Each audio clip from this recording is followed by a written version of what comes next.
تمام تر کمالات اور فضائل میں مشترک ہیں، مگر لا نبی آبادی، یا علی میرے بعد کوئی نبی آنے والا نہیں۔ تو یہ کیا دلائل ہے ہمارے پاس کہ ہم افضل قرار دیتے ہیں یا افضل عقیدہ رکھتے ہیں کہ مولا افضل ہے؟ سب سے پہلی عنوان فضیلت، سب سے پہلی فضیلت علم علی،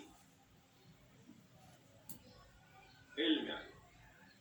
دیکھیے حضرت آدم کیوں مسجود ملائکہ قرار پائے؟ علم کی بنیاد پر۔ دو میں مقایسہ ہو رہا تھا، فرشتوں میں اور حضرت آدم میں مقایسہ ہو رہا تھا، کیوں حضرت آدم کو افضل قرار دے دیا گیا؟ افضلیت حضرت آدم کی دلیل ہی علم آدم ہے۔ حضرت آدم عالم ہے ان سے زیادہ، اس لیے ان سے افضل ہے۔ تو جو افضل ہو، جو عالم زیادہ ہوگا وہ افضل بھی زیادہ ہوگا۔ قرآن مجید سورہ مبارکہ زمر کی آیت، هل يستوي الذين يعلمون والذين لا يعلمون، کیا جاننے والے اور نہ جاننے والے برابر ہیں؟ ہے استفہام انکاری ہے، یہ طے ہے کہ جاننے والے اور نہ جاننے والے برابر نہیں ہیں۔ یہ افضل ہے جاننے والا، نہ جاننے والے سے جاننے والا افضل ہے۔ علم علی، اور کوئی اس بات کا انکاری نہیں ہے کہ اعلمکم علی، اقضاکم علی، افقہکم علی، یہ سرکار دو جہاں کے فرامین ہیں۔ علی تم سب سے زیادہ عالم ہے، علی تم سب سے زیادہ بڑا قاضی ہے، تمہارے درمیان سب سے زیادہ اچھا فیصلہ کرنے والا ہے۔ علی تم سب سے زیادہ فقیہ ہے، تم سب سے زیادہ سمجھنے والا ہے بات کو۔ یا ایھا الذین آمنوا علیکم انفسکم، اے صاحبان ایمان تم پر تمہیں فرض کیا گیا ہے، تم پر دوسروں کو فرض نہیں کیا گیا۔ ہمارا معاشرہ دوسروں پہ تحقیق کر رہا ہوتا ہے اور اپنے اوپر غور نہیں کر رہا ہوتا۔ جب ہم اپنے اوپر غور کرنا شروع کریں گے تو یہ وادی بڑی سنگین ہے، بولنے کے لیے اور کہنے کے لیے آسان الفاظ ہیں، مگر ان پر عمل کا جب مرحلہ آئے گا تو یہ سنگینی ہر ایک کے، اللہ ہمیں ان باتوں پہ عمل کی اور ان پر غور کی توفیق عطا فرمائے۔ علم فضیلت کا سبب۔ دوسرا فضیلت کا سبب ایمان، دوسرا فضیلت کا سبب ایمان۔ کیا مومن اور فاسق برابر ہیں؟ افمن کان مؤمنا کمن کان فاسقا لا یستوون، سورہ مبارکہ جیسا، کیا مومن اور فاسق برابر ہیں؟ تو اب قرآن عنوان فضیلت ایمان کو قرار دیتا ہے۔ جو صاحب ایمان ہوگا وہ صاحب فضیلت ہوگا۔ اگر کوئی مومن ہو جائے تو وہ غیر مومن کے برابر نہیں ہے۔ جو خود ایمان ہو، مولا کائنات کے باب میں یہ لفظ نہیں کہا جائے گا کہ علی مومن ہے، اس لیے کہ ایمان کا آخری درجہ سلمان کو مل گیا۔ ایمان کے آخری درجے پہ حضرت سلمان فارسی رضی اللہ تعالیٰ عنہ فائز ہیں، تو پھر سلمان کا مولا کون سے درجے پر ہوگا؟ تو سلمان کے مولا کو مومن نہیں کہا جائے گا بلکہ امیر المومنین کہا جائے گا۔ واحد ذات ہے جس کا لقب امیر المومنین ہے۔ ائمہ اہل بیت نے روکا ہے، خبردار ہمیں امیر المومنین نہیں کہو۔ معصومین نے جب سنا کسی سے کہ آپ کو امیر المومنین کہہ کے پکارا جا رہا، فرمایا نہیں، ہمارے جد علی امیر المومنین ہے، بس امیر المومنین سوائے علی کے کوئی اور نہیں ہے۔ جی، مومن ہونا یہ فضیلت کی ایک دوسری دلیل ہے۔ ترتیب بھی یہی ہے جو میں عرض کر رہا ہوں۔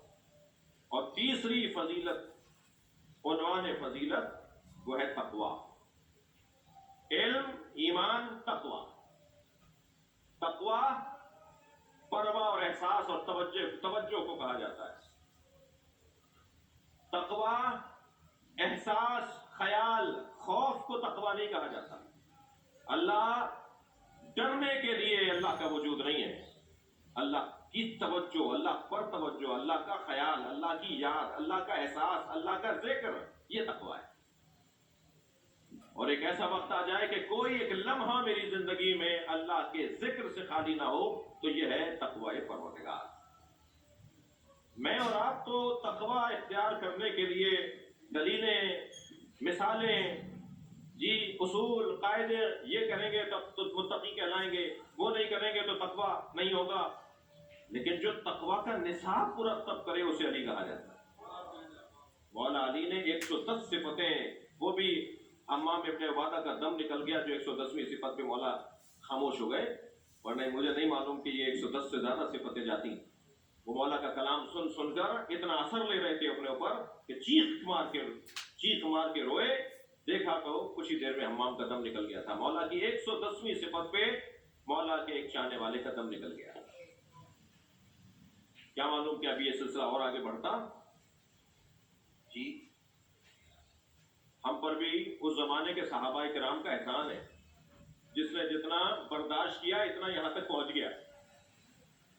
جی اور جو برداشت نہیں کر پائے وہ وہیں رک گئی, وہ بات وہیں رک گئی. خطبہ شکشکیہ, مولا علی کی گفتگو سے باہر نہیں ہو. خطبہ شکشکیہ, مولا خطبہ دیتے ایک مرتبہ ایک مولا خطبہ دے رہے ہیں. حضرت ابن عباس کہتے ہیں ساری زندگی جس خطبے کے ناتمام رہنے کا افسوس کروں گا وہ یہ خطبہ شکشکیہ ہے.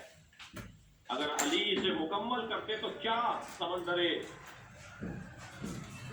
تہذیب, اقدار کا سمندر, اقدار مرتب کر کے دیے مولا نے, تہذیب مرتب کر کے دیے اس خطبے کے اندر.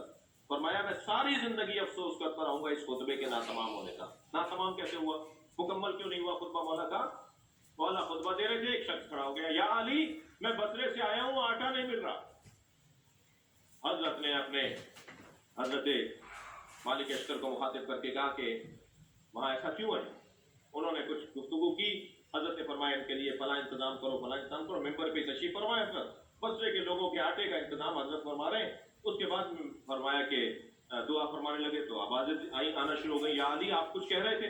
فرمایا ہاں شکشکتن, یہ ایک بات تھی میں نے کہہ دی, بس اس سے زیادہ نہیں کہوں گا. یہ کہہ کے ممبر سے اتر آئے. ابن عباس کہتے ہیں اس خطبے کے ناتمام رہنے کا جتنے مجھے افسوس ہوگا ساری زندگی کسی اور چیز کا افسوس نہیں ہوگا. بے محل گفتگو کرنا یہ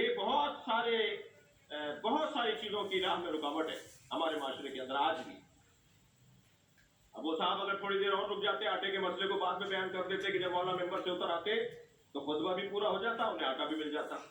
لیکن انہوں نے آٹے کے مسئلے کو اٹھا کر ایک علم کا جو ایک سیلاب تھا نا, معرفت کا جو سیلاب تھا, اسے بہنے سے روک دیا. جنگ بدر 20 سال کی عمر مولا کائنات کی جنگ بدر, جوانی کا عین جوانی, شباب, مکمل شباب, 20 سال کا سن و سال ہے جنگ بدر میں. اور علمدار لشکر اسلام مولا علی ہے. مولا علی کو نبی نے علم دیا ہے عین جوانی میں. جی شاید اس میں ایک پیغام سرکار کی سیرت سے یہ ہے کہ جوان بنو علی جیسے تو سارے امور تمہارے حوالے ہو جائیں گے. اپنے اپنے زمانے کی ذمہ داریوں کو ادا کرو, جوانی دکھاؤ. میں نے ایک جملہ کہا تھا پچھلی سے پچھلی مجلس میں کہ جوانی دیوانی کو نہیں کہتے, جوانی معرفت کو کہتے ہیں. اگر جوان پر معرفت غالب آ جائے تو وہ پھر لا فتح الا علی کہلاتا ہے. ہماری زندگیوں کے لیے بڑا حسین باب ہے. جی میدان بدر کے اندر ہے, میدان بدر میں ایک بہت بڑا پہلوان ہے ابن نوفل کے نام سے. سرکار دو جہاں نے, یہ تاریخ ہے اسلام میں, واحد شخص ہے جس کے لیے ہاتھ اٹھا کر بد دعا کی تھی, یا اللہ اس سے ہمیں نجات دے. اس لیے کہ اس کا ایک خاص روپ تھا, ایک خاص اس کے اندر جلادیت تھی, اس کی ایک خاص شہرت تھی, اور پہلی جنگ تھی. حضرت کے ذہن مبارک میں یہ تھا کہ مسلمان کہیں اس سے مروب نہ ہو جائیں, تو فرمایا کہ یا اللہ اس نوفل سے ہمیں نجات عطا فرما. جنگ چلتی رہی, بدر کی جنگ چل رہی ہے. جیسے ہی مولا کائنات نے نبی کی زبان مبارک سے یہ دعائیہ جملہ سنا نا کہ اس نوفل سے ہمیں نجات عطا فرما, تو مولا میدان میں چلے گئے. قلب لشکر میں جا کے نوفل کو مار کے واپس آ گئے. کچھ دیر کے بعد سرکار نے پھر سوال کیا کہ حملہ وروں میں نوفل نظر نہیں آ رہا. تو حضرت نے برابر سے ہی کھڑے ہو کر آواز دی, یا رسول اللہ میں تو بہت دیر پہلے اسے مارا ہے. اس وقت روایت کہتی ہے کہ سرکار دو جہاں نے علی کو سینے سے لگایا اور کہا کہ یا علی میں نے تمہیں علمدار اسی وقت کے لیے بنایا تھا. جو علی شجاعت میں, بہادری میں, جہاد میں اس درجے کا حامل شامل ہو کہ جو اپنے اوپر بھی اتنا ہی تسلط رکھتا ہو جتنا غیر پر تسلط رکھتا ہے. بھائی دشمن کے سینے پہ چڑھ بیٹھنا یہ دشمن پر غلبہ ہے، اور سینے سے اترنا یہ اپنے اوپر غلبہ ہے. اور ایک ہی میدان میں علی نے جہاد مال نفس بھی کیا ہے اور جہاد مال غیر بھی کیا ہے، کہ دشمن سے جہاد ایسے ہوتا ہے اور اپنے آپ پر قابو ایسے پایا جاتا ہے. علم، ایمان، تقوی اور جہاد یہ 4 عنوان فضیلت ہیں، اور علی بن ابی طالب ان تمام فضائل میں سب سے افضل نظر آتے ہیں. بس عزیزوں، میں نے آپ کو بہت زحمت دی، چلیے اپنے ذہنوں کو کچھ دیر کے لیے کوفہ لے چلیے. ماہ مبارک رمضان